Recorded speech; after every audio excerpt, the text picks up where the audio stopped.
인간의 의식은 죽음과 함께 완전히 사라지는 것일까요? 아니면 어떤 형태로든 지속되어 다시 이 세상에 돌아올 수 있는 것일까요? 전 세계적으로 보고되는 환생 사례들 중에서도 가장 놀라운 것은 죽음을 앞둔 사람이 자신의 재탄생을 예언하고 실제로 그 예언이 이루어지는 경우들입니다. 이런 사례들은 단순한 우연의 일치로는 설명할 수 없는 구체적이고 검증 가능한 증거들을 제시합니다. 죽음을 앞둔 사람이 언제, 어디서, 어떤 모습으로 다시 태어날 것인지를 예언하고 실제로 그 예언에 맞는 아이가 태어나서 이전 생의 기억을 생생하게 간직하고 있는 것입니다. 이런 현상들은 우리가 생각하는 죽음과 탄생, 그리고 의식의 본질에 대해 근본적인 질문을 던집니다. 만약 의식이 정말로 육체적 죽음을 넘어서 지속될 수 있다면, 그리고 그 의식이 새로운 육체를 선택할 수 있다면, 인간 존재의 본질에 대한 우리의 이해는 완전히 바뀌어야 할 것입니다. 레바논의 작은 마을에서 일어난 하나와 수잔의 이야기는 환생에 대한 가장 설득력 있는 증거 중 하나로 여겨집니다. 1996년 35세의 하나는 세 아이의 어머니였습니다. 첫째 딸 레일라는 12세, 둘째 딸 갈라는 10세, 그리고 막내 아들 아흐메드는 8세였습니다. 하나는 평범한 가정주부였지만 매우 영적인 성향을 가진 여성이었습니다. 가족들은 그녀가 때때로 예언적인 꿈을 꾸거나 직감적인 통찰을 보여주는 것을 경험했습니다. 하지만 그해 가을 하나는 평소와는 다른 특별한 확신을 보이기 시작했습니다. 하나는 갑작스럽게 자신의 죽음이 임박했다고 가족들에게 말했습니다. 당시 그녀는 건강상 특별한 문제가 없었기 때문에 가족들은 처음에는 믿지 않았습니다. 하지만 하나의 확신은 흔들리지 않았고 그녀는 더욱 구체적인 예언을 하기 시작했습니다. 나는 곧 떠날 것이지만 다시 돌아올 것입니다. 하나는 남편과 세 자녀에게 이렇게 말했습니다. 내가 죽은 후 얼마 지나지 않아 다른 마을에서 여자아이가 태어날 것입니다. 그 아이가 바로 나일 것입니다. 가족들은 하나의 말을 심각하게 받아들이지 않았습니다. 하지만 하나는 계속해서 더 구체적인 정보를 제공했습니다. 그녀는 자신이 마을에서 약 30km 떨어진 곳에서 다시 태어날 것이라고 했습니다. 그리고 그 아이는 자신의 세 자녀의 이름을 기억할 것이며 직접 그들을 찾아올 것이라고 예언했습니다. 더욱 놀라운 것은 하나가 자신의 새로운 삶에서 일어날 일들에 대해서도 예언했다는 점입니다. 그녀는 새로운 가족에서 자라면서도 이전 생의 기억을 간직할 것이며 특히 자신의 세 자녀에 대한 그리움을 견디기 어려워할 것이라고 했습니다. 1996년 12월 하나는 갑작스럽게 심장마비로 세상을 떠났습니다. 의사들도 예상하지 못한 갑작스러운 죽음이었습니다.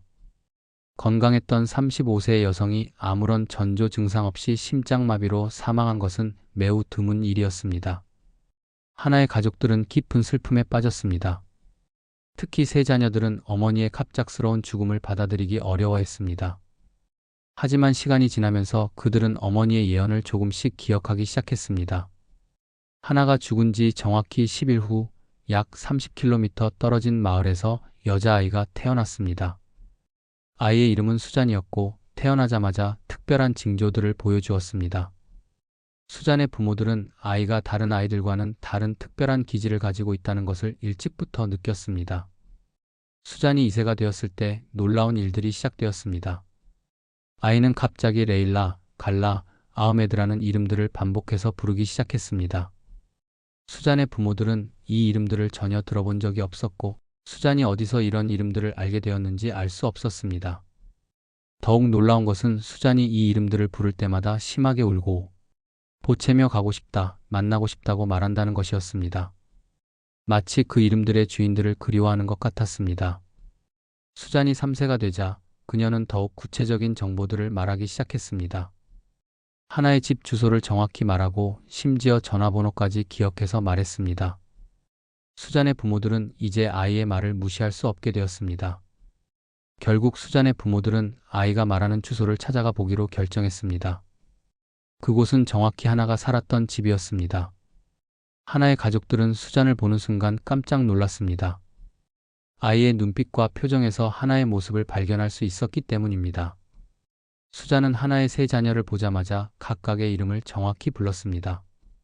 그리고 그들을 끌어안으며 눈물을 흘렸습니다. 더욱 놀라운 것은 수잔이 하나만이 알 수 있는 개인적인 정보들을 정확히 기억하고 있다는 것이었습니다. 수잔은 하나가 생전에 자녀들에게 했던 유언의 내용까지 정확히 기억하고 있었습니다. 하나는 죽기 전에 자녀들에게 자신의 보석함을 어떻게 나누어 가질지에 대해 상세히 지시한 바 있었는데 수잔은 그 내용을 한치의 오차도 없이 말했습니다. 하나와 수잔의 사례는 유일한 것이 아닙니다. 전 세계적으로 비슷한 경험담들이 보고되고 있으며 각각의 사례들은 고유한 특징을 가지면서도 공통된 패턴을 보여줍니다.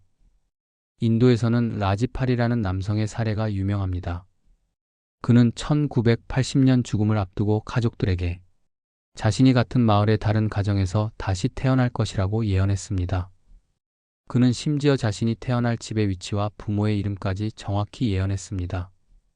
라지팔이 죽은 지 6개월 후 그가 예언한 바로 그 집에서 남자아이가 태어났습니다. 아이는 성장하면서 라지팔의 기억들을 생생하게 보여주었고 그의 이전 가족들을 정확히 식별할 수 있었습니다. 미얀마에서는 어린 소녀가 죽기 전에 자신의 할머니로 환생할 것이라고 예언한 사례가 있습니다. 소녀는 할머니가 특별한 보석 반지를 잃어버린 장소까지 정확히 알려주었고 실제로 그 장소에서 반지가 발견되었습니다. 할머니가 죽은 후 태어난 아이는 그 반지의 위치를 정확히 기억하고 있었습니다. 태국에서는 불교 승려가 자신의 환생에 대해 매우 구체적인 예언을 남긴 사례가 있습니다. 그는 자신이 특정 가정에서 태어날 것이며 왼쪽 어깨에 특별한 점이 있을 것이라고 예언했습니다. 실제로 그가 예언한 가정에서 태어난 아이는 정확히 같은 위치에 같은 모양의 점을 가지고 있었습니다. 스리랑카에서는 여성이 자신의 죽음 후 재탄생에 대해 상세한 지시를 남긴 사례가 보고되었습니다.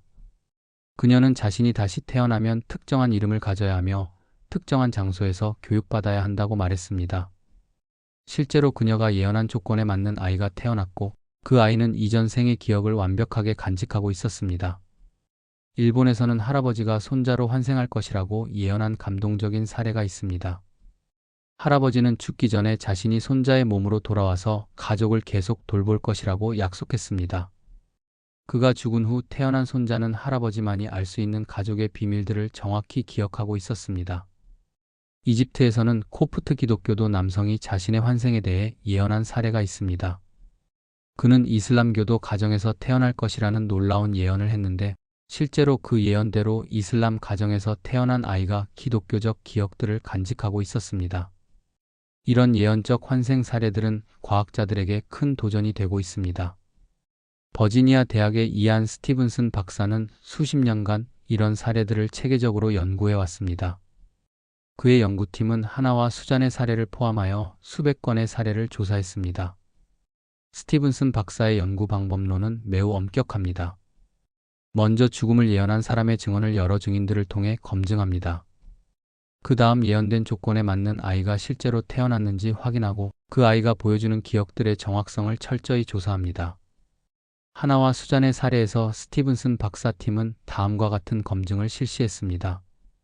먼저 하나가 실제로 자신의 환생에 대해 예언했다는 것을 가족과 이웃들의 증언을 통해 확인했습니다. 그 다음 수잔이 태어난 시기와 장소가 예언과 정확히 일치하는지 확인했습니다. 가장 중요한 검증은 수잔이 보여주는 기억들의 정확성이었습니다. 연구팀은 수잔이 말하는 하나의 개인 정보들을 하나씩 확인해 봤습니다. 전화번호, 주소, 가족 구성원들의 이름, 개인적인 경험들까지 모든 것이 정확했습니다. 특히 주목할 만한 것은 수잔이 하나의 유언 내용을 정확히 기억하고 있다는 점이었습니다. 이는 수잔이 어떤 방법으로도 미리 알 수 없었던 정보였습니다. 하나의 유언은 가족들만 알고 있었고 외부에 알려진 적이 없었기 때문입니다. 연구팀은 또한 수잔의 행동과 성격을 분석했습니다. 수잔은 하나와 매우 유사한 성격 특성들을 보여주었습니다. 특히 요리 취향, 색깔 선호도, 심지어 특정한 두려움까지도 하나와 일치했습니다.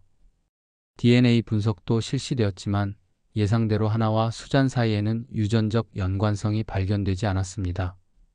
이는 이런 현상이 유전적 요인으로는 설명될 수 없음을 의미합니다.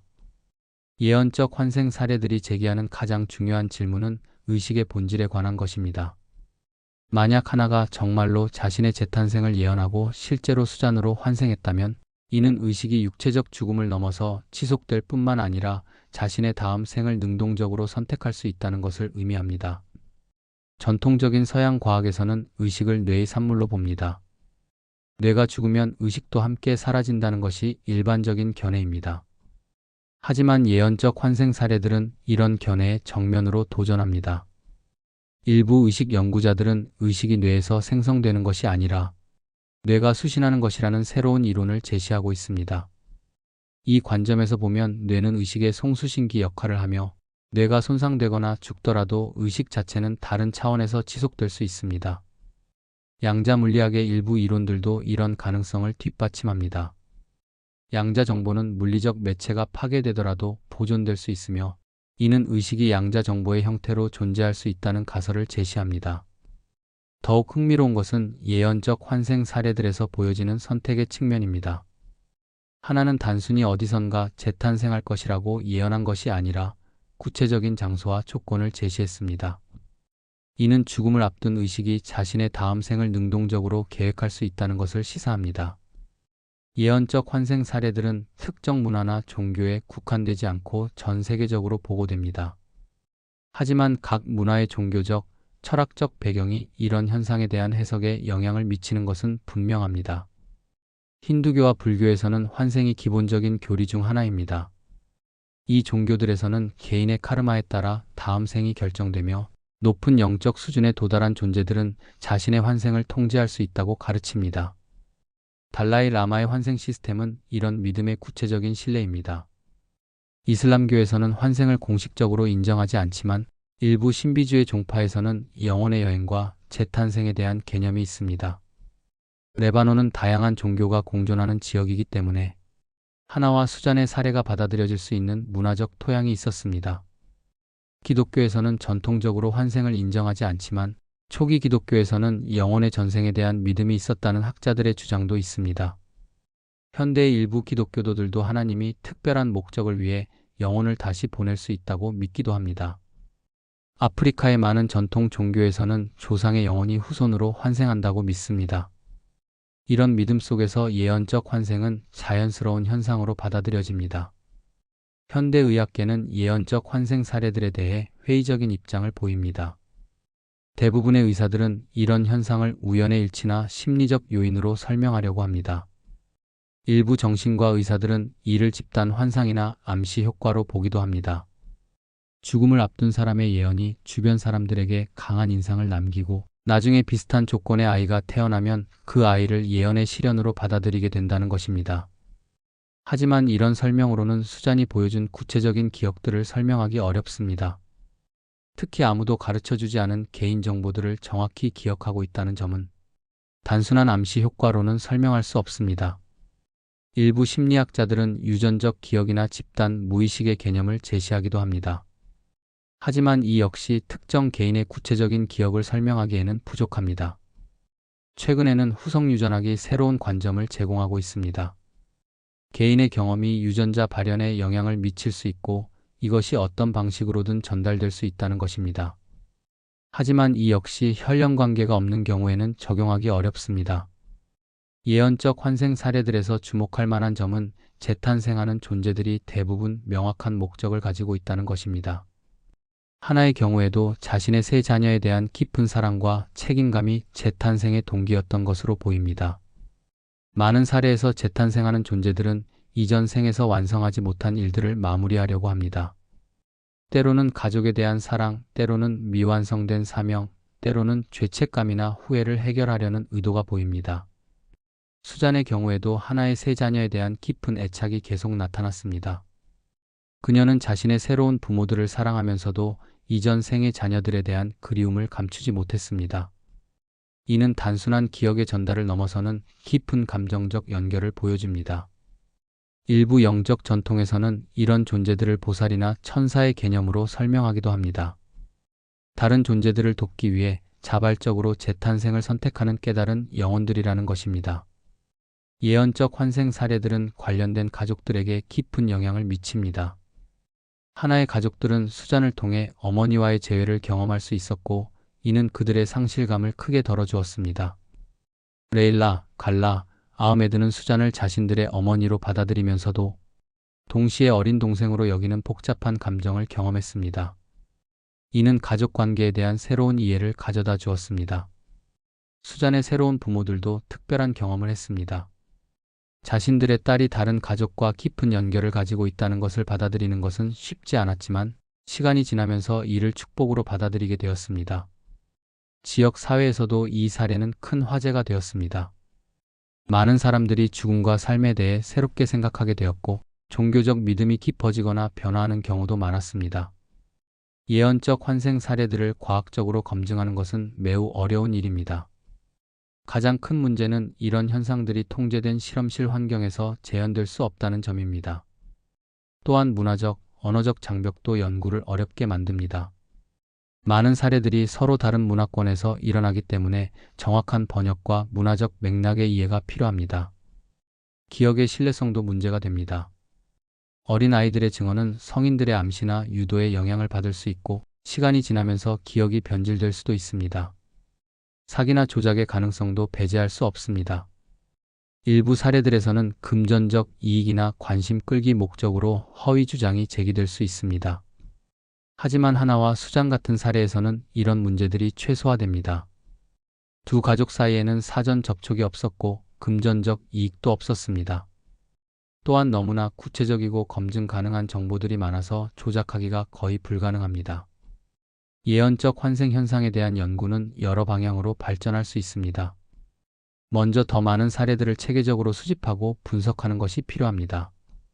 뇌과학의 발전으로 의식과 기억의 메커니즘에 대한 이해가 깊어지면 이런 현상들을 설명할 수 있는 새로운 이론들이 나올 수 있습니다. 양자물리학과 정보이론의 발전도 새로운 관점을 제공할 수 있습니다. 정보가 물질을 초월하여 보존되고 전달될 수 있는 메커니즘에 대한 연구가 진전되면 의식의 전달 과정을 이해하는 데 도움이 될 것입니다. 유전학과 후성유전학의 발전도 주목할 만합니다. 개인의 경험이 어떻게 유전적 정보에 영향을 미치고 이것이 어떤 방식으로든 전달될 수 있는지에 대한 연구가 필요합니다. 인공지능과 빅데이터 기술의 활용도 가능합니다. 전 세계의 환생 사례들을 데이터베이스화하고 패턴을 분석하면 이전에는 발견할 수 없었던 규칙성을 찾을 수 있을 것입니다. 예언적 환생 사례들은 우리가 삶과 죽음에 대해 가지고 있는 기본적인 가정들에 도전합니다. 만약 의식이 정말로 죽음을 넘어서 지속되고 심지어 자신의 다음 생을 선택할 수 있다면 현재의 삶에 대한 우리의 태도도 바뀌어야 할 것입니다. 첫째, 개인의 책임에 대한 인식이 달라질 수 있습니다. 현재의 행동과 선택이 다음 생에까지 영향을 미칠 수 있다면 우리는 더욱 신중하고 도덕적인 삶을 살아야 할 것입니다. 둘째, 인간관계의 의미도 새롭게 해석될 수 있습니다. 하나와 수잔의 사례에서 보듯이 사랑하는 사람들과의 관계는 한 생으로 끝나지 않을 수 있습니다. 이는 현재의 관계를 더욱 소중히 여기게 만들 수 있습니다. 셋째, 죽음에 대한 두려움이 줄어들 수 있습니다. 죽음이 완전한 끝이 아니라 다른 형태의 존재로의 전환이라면 죽음에 대한 공포는 크게 감소할 것입니다. 넷째, 삶의 목적에 대한 새로운 이해가 가능합니다. 각각의 생이 영혼의 성장과 학습을 위한 기회라면 현재의 어려움들도 다른 관점에서 바라볼 수 있을 것입니다. 다섯째, 사회정의와 윤리에 대한 관점도 변화할 수 있습니다. 모든 사람이 여러 생을 거쳐 다양한 경험을 한다면 현재의 불평등이나 차별을 다르게 바라볼 수 있을 것입니다. 예언적 환생 현상은 과학과 영성이 만나는 지점에 있습니다. 이런 현상들을 완전히 이해하기 위해서는 물질적 과학과 영적 지혜 모두가 필요할 것입니다. 현대 과학은 물질 세계에 대한 깊은 이해를 제공하지만 의식의 본질에 대해서는 아직 명확한 답을 주지 못하고 있습니다. 반면 고대 영적 전통들은 의식과 영혼에 대한 풍부한 지혜를 가지고 있지만 현대적 검증 방법을 결여하고 있습니다. 하나와 수잔의 사례 같은 예언적 환생 현상들은 이 두 영역을 연결하는 다리 역할을 할 수 있습니다. 과학적 방법론으로 검증 가능한 영적 현상들을 통해 우리는 물질과 의식, 과학과 영성을 통합하는 새로운 패러다임을 개발할 수 있을 것입니다. 예언적 환생 사례들이 주는 가장 중요한 메시지는 희망입니다. 사랑하는 사람을 잃은 슬픔 속에서도 재회의 가능성이 있다는 믿음은 큰 위안이 됩니다. 하나의 세 자녀들이 수잔을 통해 어머니와 다시 만날 수 있었던 것처럼 모든 이별이 영원한 것은 아닐 수 있습니다. 이런 희망은 상실의 고통을 견디는 힘을 제공합니다. 또한 이런 사례들은 개인의 존재가 얼마나 소중하고 지속적인 것인지를 보여줍니다. 우리 각자는 단순히 우연히 생겨난 물질의 조합이 아니라 영속적인 의미를 가진 존재일 수 있습니다. 특히 어린이들에게는 이런 이야기들이 삶과 죽음에 대한 건전한 이해를 제공할 수 있습니다. 죽음을 두려워하기보다는 삶의 연속선상에서 이해할 수 있게 도와줍니다. 하나와 수잔의 이야기에서 가장 감동적인 부분은 사랑의 힘입니다. 하나의 세 자녀에 대한 깊은 사랑이 죽음의 경계를 넘어서까지 지속되었고 그 사랑이 새로운 삶으로 이어졌습니다. 수잔이 하나의 자녀들을 처음 봤을 때 보여준 눈물과 포옹은 사랑이 얼마나 강력한 힘인지를 보여줍니다. 혈연 관계도 없고 함께 보낸 시간도 없었지만 영혼 깊은 곳에서 우러나오는 사랑의 감정은 변하지 않았습니다. 이는 우리가 현재 사랑하는 사람들과의 관계를 더욱 소중히 여겨야 한다는 메시지를 전합니다. 진정한 사랑은 시간과 공간, 심지어 죽음까지도 초월할 수 있는 영원한 힘이기 때문입니다. 예언적 환생 사례들이 주는 희망적 메시지에도 불구하고 이런 현상들을 받아들이는 데는 여러 현실적 고려 사항들이 있습니다. 첫째, 과학적 검증의 어려움입니다. 아무리 설득력 있는 사례라도 절대적인 증명은 불가능합니다. 따라서 이런 현상들에 대해서는 열린 마음과 건전한 회의주의를 동시에 유지하는 것이 중요합니다. 둘째, 문화적 차이와 개인적 믿음의 문제입니다. 모든 사람이 환생을 믿는 것은 아니며 이를 강요해서도 안 됩니다. 각자의 종교적, 철학적 배경을 존중하면서 이런 현상들을 바라보는 것이 필요합니다. 셋째, 실용적 삶의 문제들입니다. 환생에 대한 믿음이 현재의 삶을 소홀히 하는 핑계가 되어서는 안 됩니다. 오히려 현재의 삶을 더욱 의미 있고 책임감 있게 살아가는 동기가 되어야 합니다. 하나와 수잔의 이야기는 한 여성의 죽음으로 끝나지 않았습니다. 그것은 새로운 형태의 삶의 시작이었고 사랑이 죽음보다 강하다는 영원한 진리의 증명이었습니다. 수잔이 하나의 세 자녀들을 정확히 기억하고 찾아간 것은 단순한 우연의 일치로는 설명할 수 없는 놀라운 일이었습니다. 특히 하나의 유언까지 정확히 기억하고 있었다는 것은 이 현상이 실제한다는 강력한 증거였습니다. 이런 예언적 환생 사례들이 우리에게 전하는 메시지는 분명합니다. 우리의 존재는 단순히 물질적 몸에 국한되지 않으며 의식은 육체적 죽음을 넘어서 지속될 수 있다는 것입니다. 그리고 진정한 사랑은 어떤 장벽도 뛰어넘을 수 있는 영원한 힘이라는 것입니다. 수잔이 성장하면서 보여주는 하나의 기억들과 사랑은 두 가족에게 계속해서 기쁨과 위안을 주고 있습니다. 그 아이의 존재 자체가 죽음이 끝이 아니라는 살아있는 증거가 되고 있습니다. 앞으로도 전 세계에서 이런 놀라운 사례들이 계속 보고될 것입니다. 과학이 발전하고 의식에 대한 이해가 깊어질수록 우리는 인간 존재의 진정한 본질에 더욱 가까이 다가갈 수 있을 것입니다. 하나의 예언은 이루어졌습니다. 그녀는 약속대로 돌아왔고 사랑하는 자녀들과 다시 만났습니다. 비록 다른 모습이지만 그 사랑의 본질은 변하지 않았습니다. 이는 우리 모두에게 희망을 줍니다. 진정한 사랑으로 맺어진 인연은 결코 끊어지지 않으며 어떤 형태로든 계속될 것이라는 희망을 말입니다. 수잔의 이야기는 아직 진행 중입니다. 그 아이가 성장하면서 보여줄 더 많은 기억들과 사랑의 표현들이 기다리고 있습니다. 그리고 그 모든 순간들이 하나의 영원한 사랑이 얼마나 깊고 지속적인 것인지를 증명해 줄 것입니다. 이 놀라운 이야기는 우리에게 묻습니다. 우리는 정말로 죽음으로 모든 것이 끝나는 존재일까요? 아니면 영원한 여행을 계속하는 불멸의 존재일까요? 하나와 수잔의 이야기가 주는 답은 희망적입니다. 우리는 영원한 존재이며 사랑은 그 영원함을 관통하는 가장 강력한 힘이라는 것입니다. 시청해 주셔서 감사합니다. 구독, 좋아요, 알림 설정은 큰 힘이 됩니다.